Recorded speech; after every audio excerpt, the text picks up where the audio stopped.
Ilang beses ko na nga napapanaginipan kumakain ako ng street foods pero tuwing pasubo na ako bigla na lang akong magigising. Food is life nga naman, kahit tulog puro pagkain pa rin ang napapanaginipan. Para ma-certified na nga tong cravings ko, bumili ako sa palengke ng food tripin ko. Tinatamad kasi akong kumain sa labasan pero parang mas nakakapagod yata tong mali-mali kong desisyon sa buhay. Narealize ko yung oras na pinunta ko sa palengke, sana kumain na lang pala ako doon, hindi pa sana ako pagod. Imbis na busog na ako sa mga oras na to, nag-uumpisa pa lang akong magluto. Yung merienda namin papunta na sa dinner kaya tinulungan na ako ni Thea. Baka daw kasi maging good night cravings na to kung mag-isa lang akong kikilos. Isang oras na yata ang lumipas, di pa rin ako tapos gumawa ng sausawan. Bakit kasi kung kailan padilim na saka mamimili ng kakainin niya? Kung magnenegosyo to, wala na. Tulog na yung mga tao na bebentahan niya, hindi pa rin nagbubukas yung tindahan. Siyempre, bago magbukas ang tindahan, dapat quality din ang sausawan. Kaya okay lang kahit matagalan, wala nga lang bibili kasi wala nang tao sa kalsada. 1,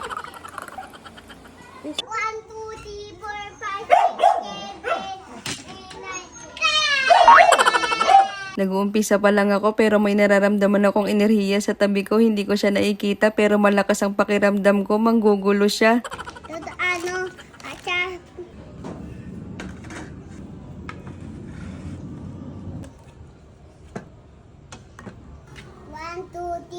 Gutom na ako kaya nagpatay mali siya na lang ako pero malakas kutob ko, marunong siyang mag-inventory ng mga paninda. Naalala ko na naman nung panahong business-minded pa ako, high school pa lang nagtitinda na ako nito. Tuwing summer hindi pwedeng wala akong pagkakakitaan. Kaso kapag hindi ko nabebenta lahat ng paninda ko, ako lang din naman umuubos. Ayun, na-bankrupt ako. Kaya wala pang isang linggo sa negosyo, huminto na lang ako tapos nakikipaglaro na lang ako ng agawan base sa kapatintero sa mga kababata ko. Total parang naglalaro lang naman ako sa negosyo, edi makikipaglaro na lang ako ng literal, masaya pa ako. Ngayon alam ko na kaya pala walang bumibili sa akin noon, hindi ko pala pinapagpag yung bayad ng buena mano sa paninda ko. Pagtapos kong ipagpag yung mga maruruming barya sa mga paninda ko, dito ko malalaman kung totoo yung mga pamahiin sa negosyo. Kung swerte ba yung pagpapagpag ng pera sa paninda o sadyang matakaw lang yung seller kasi siya mismo bumuburaot sa paninda niya. Ito nga pala yung mga buena mano ko, 3 piraso lang binili pero ang dami kong kumuha ng sausawan. Kakabukas ko nga lang ng negosyo pero lugi na naman yata ako. 3 pa lang nabebenta pero baka mga lahati na yung sausawan.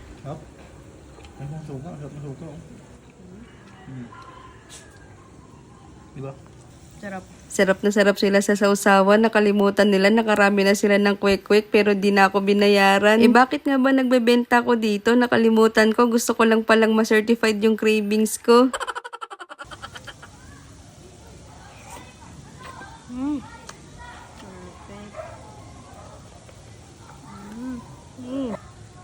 Sarap yung paninda mo. Sarap naman nila ko. May ko yung bayaran pag nakabenta na ako. Lista ko na lang muna. Grabe, ang daming customer. Haba ng pila, huwag na mong ganda sa likod. Wala, oo nga.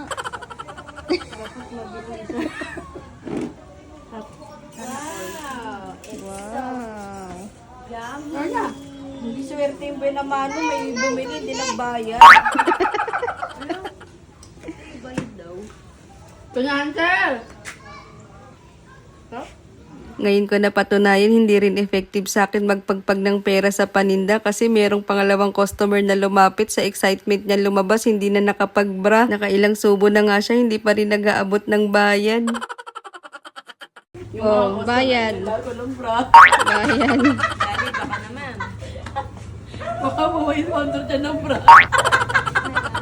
Ano ba naman tong napestuhan ko? Walang tao yung mga pambayan. May lumapit nga ding bata, drive-thru daw, naghahanap ng Jollibee. Sabi ko, competitor ko yun. Kaya ayun, nag-walkout na lang siya tuloy. 6 times 2, plus 20, 32, plus 10, 42. Di na nakapag-compute yung ano. Yun o, mukbang. Super sarap. Hindi. Yes!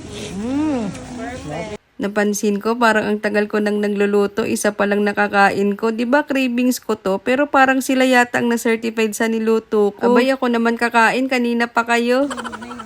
Ala. Tanggalin ko na ba? O sige. Si Vlog. Itong sauce, no? Suka pa lang, oh. Ulam. Punong-puno na.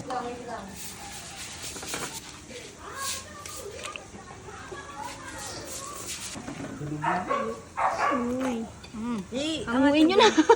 Kala ko sa atin. Ang sarap. Sarap. Makausap si Joey ah. Perfect.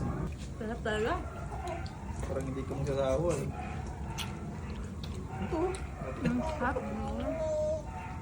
Masarap din nila ba? Masarap din suka.